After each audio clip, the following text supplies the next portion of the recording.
All right, guys, what's going on? So today we've got another special visitor today here. This is my good friend Mark, and Mark is going to give us a tour here today of his Roadtrek Sprinter van. So Mark, this is Mark, and Mark, what is your YouTube channel name? It's called Mark Vanning. I'm Mark and I'm vanning, so I just go around in my van. V-A-N-N-I-N-G. Mark Vanning. Okay, Mark Vanning. All right, and what are you? Are you a full-time RVer, part-timer? I'm a weekend warrior. Work the 9 to 5, but use the van for long trips and weekend travel. Just a getaway vehicle. So would like to be a full-timer. Would love to leave the 9 to 5 grind, but right now it's just part of my reality. And where do you live now? I live in Salem, Oregon. Just out here visiting the coast for the weekend. Just one of my weekend getaways. Okay, awesome. And okay, so tell us a little bit about your van. What kind of type of van do you have? What you know? It's a 2011 Roadtrek. This is the short Sprinter. There's a short Sprinter and a regular Sprinter, which is the Roadtrek RS. This is the SS Agile. So it's about 19.5 feet long, almost 10 feet tall, about 9.5 feet tall. Typical FedEx style Sprinter van. It's a Mercedes diesel, 3-liter, which I like. I mean, it's got tons of power. Going through the mountain passes, not a problem at all. Going off road, no problem at all. Gas mileage is on the highway, you're going to get around 22 miles to the gallon, which is pretty good considering your gross weight is around 3,500, maybe a little more than that when your tank's full. So it's outfitted by Roadtrek, which is a company in Canada, similar to Leisure Way or Pleasure Way. They do the same kind of outfitting on Sprinters. So I bought it in 2011, and so far have under 40,000 miles on it, but I've taken it all the way up to Maine, down to the Gulf Coast, all the way out here on the West Coast, and it's been very, very reliable, very comfortable. Okay, awesome. Are you running any solar panels? Not yet. Like I said, I'm a weekend warrior, so I think if I were to go full-time or have the opportunity to go boondocking for longer periods of time than I do now, where my coach batteries are sufficient, I figured out that I could put about 300 watts of solar on top, and I could probably get about 300 amp hours if I were to upgrade the battery pack. Okay, great. Have you owned any other type of vans, any other type of RVs? Is this your... Grew up in a tent camping and RV family, but on my own I've only done motorcycle and bicycle traveling by tent, and this is really my first venture out into the RV world. And I searched long and hard and thought about, the typical, do I want a Class A, Class C, Class B truck camper? What do I want to build my own or buy something that's already been outfitted? And I think, for me, this is the right configuration, and I've been very pleased with it so far. A lot of time, about 50% of the time I travel by myself, but the other half of the time it's my wife and our dog goes along with us as well, and it's really comfortable for 2 people and a dog, as well as it's really comfortable for 1 person. Okay, great. Sounds good. Why don't we take a step inside, and why don't you show us a layout of your van?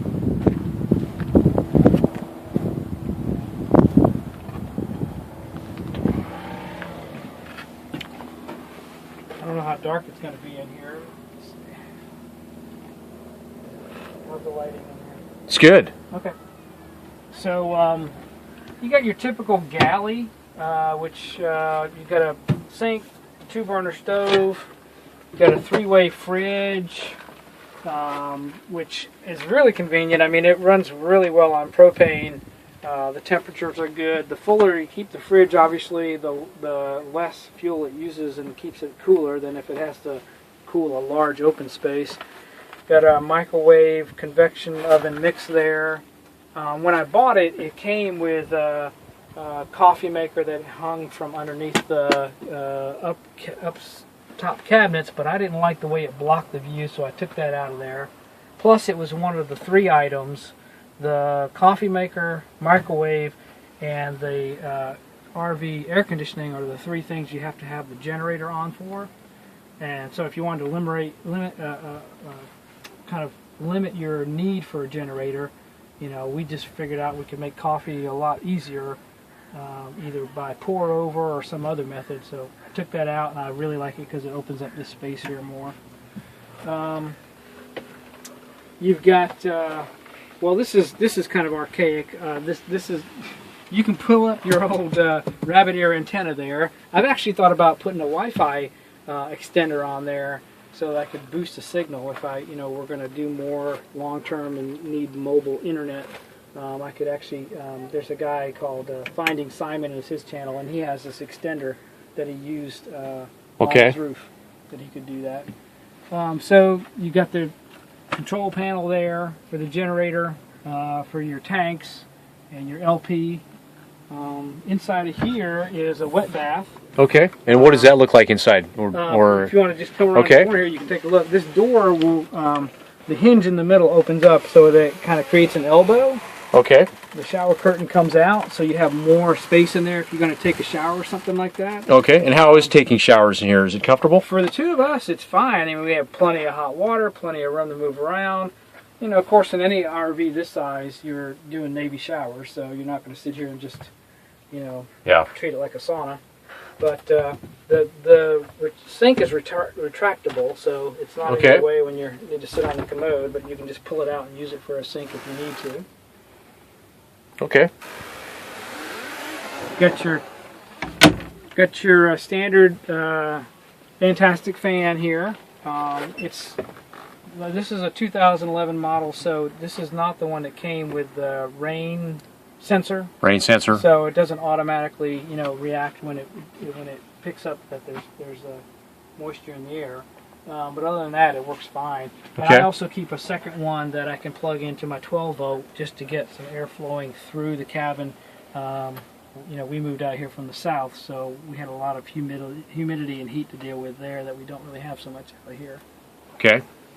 In the back, you've got your typical, entertainment center with. I changed this out. This ran on AC, and I don't like using the inverter to lose power off the battery. So this is a 12 volt Marine television, and it works fine. I mean, I actually run it off of a separate battery that I keep in here. I just bought an old trolling motor case, cut it up so that I could actually still keep the battery tester. Oh, okay. And know what my, if I needed to charge or anything. And from that, the separate battery, I run the TV and I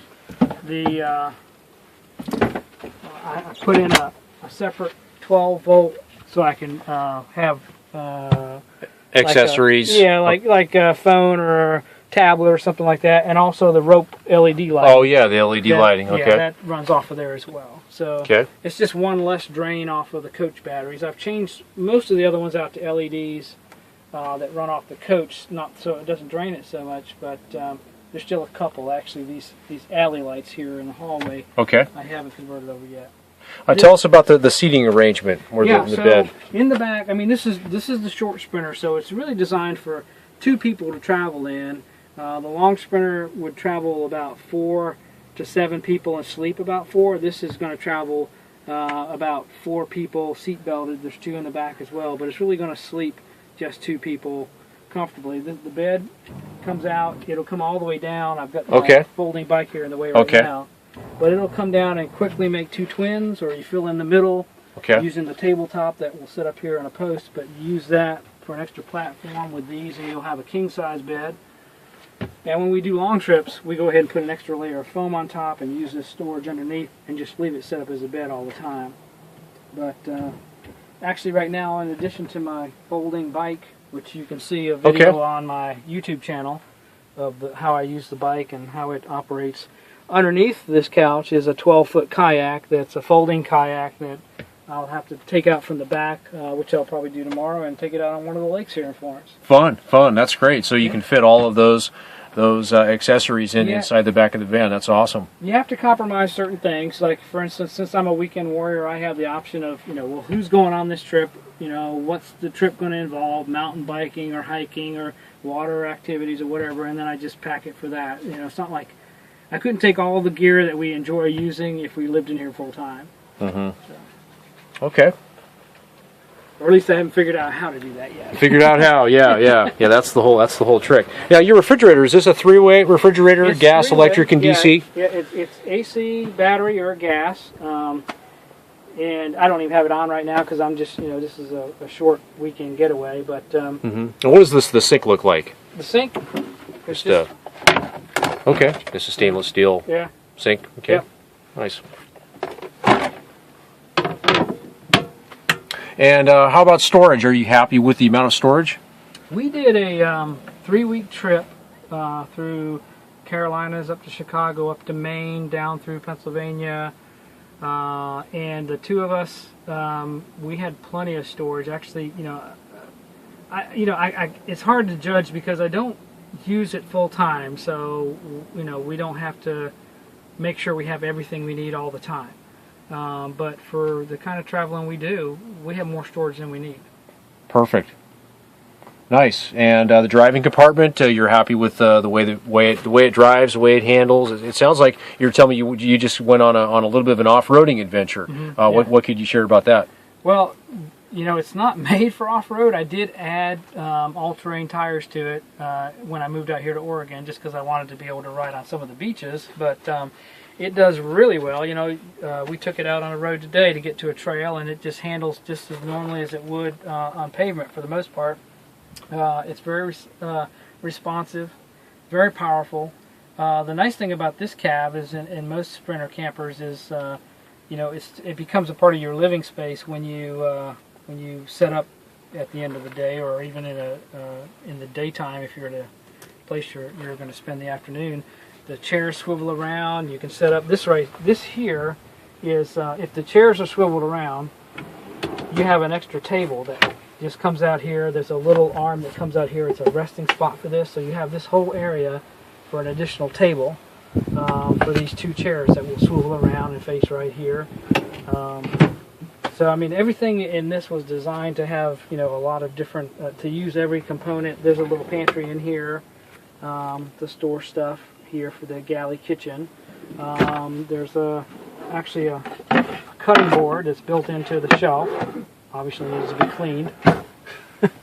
Okay. So everything is very, practical and utilitarian. Sometimes, depending on where I do a lot of dry camping, boondocking. I don't like paying camp fees or staying in campgrounds because I usually stop somewhere for the evening. Last night I slept along the highway on 101. But I carry a tension rod and some blackout curtains so that if I wanted to keep the cab looking like it's just parked somewhere, I can just close off the back part. But I also have screens that I can put into the front window and side windows here, because when I would turn the front seats around, it creates another living space. So if one of us is going to sleep in late in the morning, the other person has a place up here to hang out and read or eat or do whatever they need to do. Have the computer out on the table. Okay, awesome. And what about the accessibility and convenience of refilling the propane tanks, dumping the waste and the gray water? What's the process with that? With this van? So the only service utilities we have on this side is in the front is the feed for the freshwater tank. It's a 35-gallon freshwater tank. So 35 gallons. Yeah, so you can fill that up right inside this door. There are no other utilities that come out on this side, but on the other side, they kind of, brought everything together over on one side. So the hot water heater's back in here, outdoor shower is here. Underneath here, you've got your, this is actually the sewage, the dump hose. It's a macerator pump, so it's a much smaller diameter hose. It grinds everything up and shoots it out through a pump.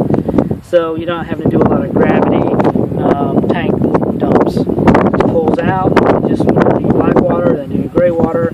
Here's the for the nozzle there.